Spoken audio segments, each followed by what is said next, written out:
మనసులో భయాలన్నీ మరిచిపో, మగతలో మరో లోకం తెరుచుకో, కలలతో ఉషా తీరం వెతుకుతూ నిదలతో నిశారాణి నడిచిపో.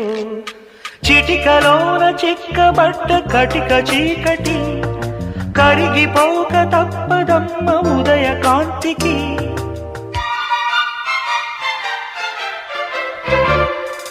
జామురాతిరి జాబిలమ్మ జోల